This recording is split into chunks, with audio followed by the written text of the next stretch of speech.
ఆంధ్రలో తప్పులు జరుగుతుంది, ఎందుకు మాట్లాడతలేవు? మాట్లాడకపోవడమే ఉగ్రవాదం. తప్పును ప్రశ్నించకపోవడం ఉగ్రవాదము. తప్పును ప్రశ్నించకపోవడం కుమ్మక్కు అంటే ద్రోహము, ద్రోహం అంటే పాపము, పాపం అంటే శిక్షార్హం. కాబట్టి దేవుడు పైన చూసుకుంటాడు, నువ్వు రామచంద్రరావు చూసుకుంటాడు. నువ్వు దొంగలకు సద్దులు మోయకు, మోస్తే కనుక జనం క్షమించరు, దేవుడు క్షమించరు. తెలంగాణ దృష్టి కోనసీమ కలిగిందని కూడా అంటున్నారు కదా మరి అని పవన్ కళ్యాణ్ అన్నాడు. అది మరి తెలియదు ఆయనకు. రామచంద్రరావు తెలంగాణ ప్రజల దృష్టి తగిలి కోనసీమలో కొబ్బరి చెట్లు ఎండిపోయినాయా? తర్వాత తెలంగాణ ఏర్పాటు చేస్తే దానికి బీజేపీ మద్దతు ఇచ్చింది కదా. సుష్మా స్వరాజ్ బీజేపీ మద్దతు లేకుండా తెలంగాణ ఏర్పడదా? సుష్మా స్వరాజే కదా గట్టి ఉపాసం ఉన్నది, సోనియా గాంధీని బెదిరించింది, బిల్లు పెడతావో లేదని మాకు అనుమానం కలుగుతున్నది అన్నది బెదిరించింది ఆమె. సుష్మా స్వరాజ్ సంగతి తెలుసా నీకు? రామచంద్ర తెలియదు. మరి వీళ్ళందరూ చేస్తున్న తెలంగాణ వచ్చింది. 97 బీజేపీ కాకినాడ తీర్మానం చేసింది కదా తెలంగాణ కావాలని, చిన్న రాష్ట్రాలు కావాలని ఉద్యమం చేసి 2000 అటల్ బిహారీ వాజ్పేయి ఛత్తీస్గఢ్, జార్ఖండ్, ఉత్తరాఖండ్ సృష్టించింది కదా. మరి అది దేశద్రోహం అవుతుందా? ఇది దేశద్రోహమా? ఆడ్వాణి చేసింది, వాజ్పేయి చేసింది దేశద్రోహమా? గద్దరంటే ఆడ్వాణి తిరిగింది కదా, అది దేశద్రోహం అవుతుందా? మరి చెప్పాలి, రామచంద్రరావు చెప్పాలి.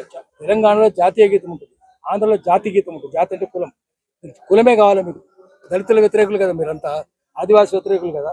తెలంగాణలో జాతీయ గీతం ఉంది. ఎంత పెద్ద పోరాటం తెలంగాణలో జరిగిన పోరాటం ఆంధ్రలో జరిగినా? ఏ పోరాటం జరగలేదు. తెలంగాణ వాళ్ళని మొత్తం 4 కోట్ల మందిని ఎక్కిరిస్తే 4 కోట్ల మంది నేను వ్యతిరేకిస్తారు. అప్పుడు 4 కోట్ల మంది నువ్వు దేశద్రోహులు అంటట్టు నువ్వు అంటే ఎక్కడ చైనాకు పంపిస్తావా, పాకిస్తాన్ పంపిస్తావా, ఎక్కడ పంపిస్తావు మమ్మల్ని? అందుకనే తెలంగాణ జాతిని అవమానపరిచే విధంగా రామచంద్రరావు మాట్లాడొద్దు, సోయి తెచ్చుకొని మాట్లాడాలి. లేకపోతే జనం నీ అంతు చూస్తారు, నీ పార్టీ అంతు చూస్తారు. చేసుకో, నువ్వు పోటీ చేసుకో, ఏమైనా చేసుకో, పోటీ చేసుకో, డిపాజిట్ పోగొట్టుకో, జనం చెప్పు దెబ్బలు కొడుతారు వాడు, రాళ్ళ దెబ్బలు కొడుతారు వాడు, నాకేం అభ్యంతరం లేదు. కానీ తెలంగాణ స్ఫూర్తితోటి తెలంగాణ ఆవిర్భావ దినోత్సవం నాడే ఎందుకు పెడుతున్నావు? జనం రెచ్చగొట్టడానికి ఎందుకు పెడుతున్నావు? అది ల్యాండ్ ఆర్డర్ ప్రాబ్లం వస్తుంది, స్టేట్ గవర్నమెంట్ ఉన్నది. ఇంటెలిజెన్స్ వాళ్ళు చెప్పినారు, పార్కింగ్ కూడా జాగలేదు అక్కడ. 1000 మంది 2000 కార్లు 3000 కార్లు వస్తాయంటే ఏమవుతుంది? అదే రోజు పెడితే మరి వాళ్ళు రెచ్చిపోతే ప్రభుత్వం ల్యాండ్ ఆర్డర్ కాపాడాలి కదా. అందుకని ప్రభుత్వం చెప్పింది, నువ్వు వాళ్ళని బెదిరిస్తావు, కోర్టును తిరుగుతావు.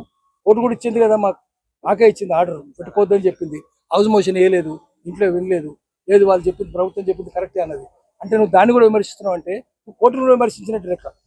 కోర్టు కూడా ఇంటర్ఫేర్ అయింది కదా, వాళ్ళకు అనుకూలంగా అయింది కదా. మరి ఏం చేస్తున్నట్టు నువ్వు? అందుకని కోర్టు అంటే తెలియదు, చట్టం అంటే తెలియదు. మరి ప్రభుత్వం చేసిన చర్యను జనసేన వాళ్ళు ఎదిరించినప్పుడు అది కూడా దేశద్రోహమే కదా. మరి అది కూడా ఉగ్రవాదం అవుతుంది కదా. రామచంద్రరావు అడుగుదాం, ప్రభుత్వం చేసిన దాన్ని నల్లకి ప్రశ్నిస్తే అది ఉగ్రవాదం అయినప్పుడు పవన్ కళ్యాణ్ చేసింది కూడా ఉగ్రవాదం కదా. ప్రభుత్వం చేసిన ప్రభుత్వం పెట్టిన ఆంక్షల్ని ధిక్కరించడం, అవమానించడం, కోర్టుకు పోవడం, కోర్టు చెప్పిన దాన్ని కూడా తప్పని పెట్టడం, ఈ విధంగా అన్ని విధాలుగా తప్పే. మరి అందుకని రామచంద్రరావు సంజాయిషి చేయాల్సింది. మీటింగ్ పెట్టి రామచంద్రరావుని పిలుద్దాం, సమాధానం అడుగుదాం. అనుమతించలేదు కానీ పవన్ కళ్యాణ్ చంపలేదు కదా, తుపాటు కాల్చిందా? మరి గద్దరి మీద కాల్చింది కదా, బిల్లెలతో చంపారు కదా. ఉక్కిరిసిదులు, ముక్కా కరుణాకర్, శ్రీరాములు యాదవ్, ఆజమరి ఎంతమంది చంపారు?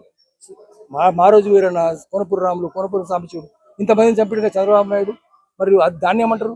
అనుమతించకపోవడమే దేశద్రోహం అయితే ఇంతమందిని చంపడమే టెర్రరిజం కాదా? అది ఉగ్రవాదం కాదా? మరి చంద్రబాబు నాయుడు సంజాయిషి చెప్పాలి, రామచంద్రరావు సంజాయిషి చెప్పాలి, అందరు పవన్ కళ్యాణ్ కూడా సంజాయిషి చెప్పాలి. వాళ్ళ పేర్లు కూడా తెలియాలి.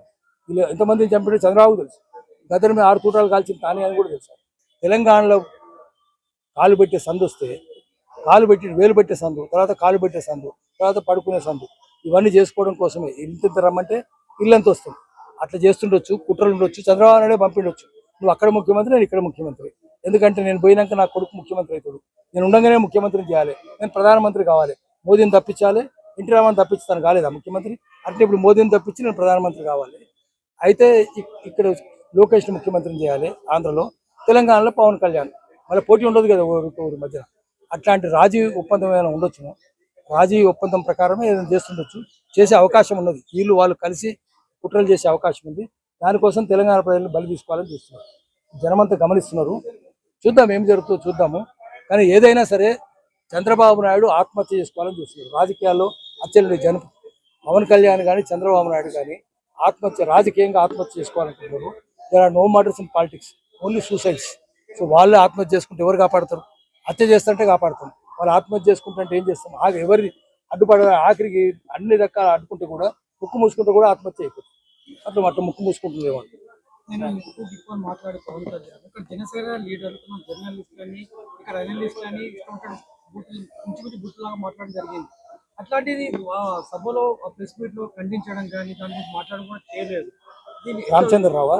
మన పవన్ కళ్యాణ్ పవన్ కళ్యాణ్ చేయడు. ఎందుకంటే వాళ్ళు సంస్కారహీనులు, కుసంస్కారులు, చెడు సంస్కారం కదా. సినిమాలు అంతా బూతే ఉంటాయి కదా, మంచిగా ఉంటుంది. సినిమా భాషనే అంత బూతే ఉంటుంది దాంట్లో. మనం ఏం చూడలేదు, బూత్ సినిమాలే కదా తెలుగు. అంతే. ఒక్క దేశభక్తి సినిమా ఉందా? 1000 ఊడల మరి 1000 మంది గోండులను ఉరిదీసారు కదా, రామ్జీ గోండ్ సినిమా వచ్చిందా? 1860లో ఉరిదీసిరు ఉందా? లేదు కదా. హిందీలో 8 భగత్ సింగ్ సినిమాలు వచ్చినాయి. షహీద్ భగత్ సింగ్ తెలుగులో ఒకటి వచ్చిందా? ఒక్క దేశభక్తి వచ్చిందా? అన్ని బూతే. కాబట్టి వాళ్ళు బూతే మాట్లాడతారు, బూతే వింటారు, బూతే అమ్ముకుంటారు. ప్రతి సినిమాలో కూడా చూసినాం కదా, పాట ఎటువంటిది వచ్చింది. సెన్సార్ బోర్డు తప్పు చెప్పింది, సరుకు సామాను అంటే అట్లాంటి బూత్ పాటలే వస్తాయి. సెన్సార్ బోర్డు కత్తిరించే వస్తాయి. కాబట్టి అన్ని వాళ్ళకి బూత్ లాగానే ఉంటాయి. వాళ్ళకి బూతే కావాలి తప్ప బూతు కావాలి, భూతం కావాలి. అందుకని సంస్కారం ఉండొద్దు, మంచి మాటలు ఉండొద్దు, నీతులు కూడా ఉండొద్దు.